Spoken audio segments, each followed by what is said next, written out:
Well, it seems that sometimes churches do things right. There's our primary mission of making disciples for Jesus Christ for the transformation of the world. That is our first call and responsibility.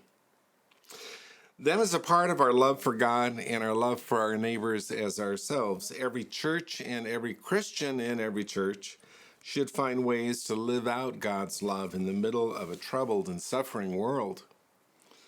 I'm going to mention a few of the things that Hope United Methodist Church does, and then I will also give a word of deep thanks for something another local church with larger than average resources is doing. So the local church I serve is Hope United Methodist Church in Rancho Bernardo, California. We have a couple of members, Al and Norma Dalvig, who head up our responses to the needs of injured warriors through the Warrior Foundation and locally through the Hope for Injured Warriors project. For the last 11 years, we have been providing for the needs of servicemen and women who have been injured and who need a hand in setting up a new household. So we are currently gathering 6 sets of welcome baskets at about $120 per household, so that they'll have cleaning supplies and kitchen supplies for getting started.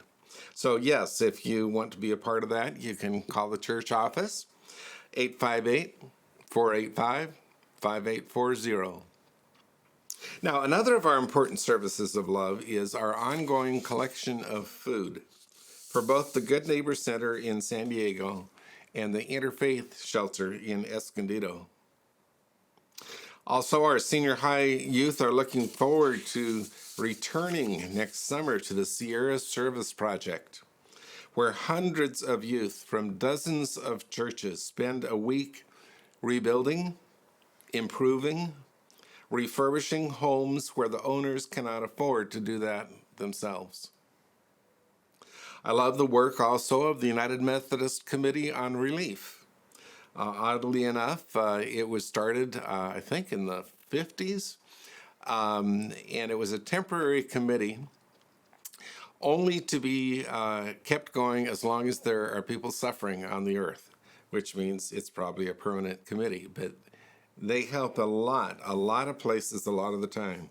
Their overhead is covered by a special offering each year so that 100% of gifts can go directly to the designated place of need. So now from some great news from another local church called The Rock. This information is from today's San Diego Union, and here is the opening of the article about them. With a swing of a sledgehammer on Tuesday morning, demolition finally will begin on a former San Diego strip club that, in the form of poetic justice, will soon be replaced by a center for sex trafficking victims. Now, just an aside, I remember the interesting irony of finding out that the Rock Church was buying a strip club, but as I understand it, they were intending at first to holding on to the property until the strip club license expired and then selling it for other uses. But what happened is that during the pandemic, a new plan was hatched to help to repurpose the 4,000 square foot building into a place that, with the help of grants, will be as far away from its original purpose as possible. The Freedom Center, a new San Diego nonprofit, will renovate the structure and turn it into a center where sex trafficking victims can come to get their initial needs served, including information on shelters, continuing educations, and jobs that can help them permanently leave the sex trade behind. So take a look at that article. I invite you in the San Diego Union. Thank you, Rock Church, for creatively serving many of the people most in need of help. Well done.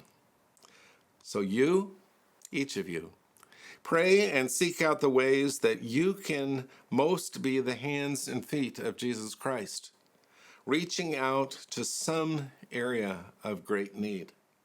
And when each person finds a way, we become a servant team, also known as the church, the whole church together. Amen.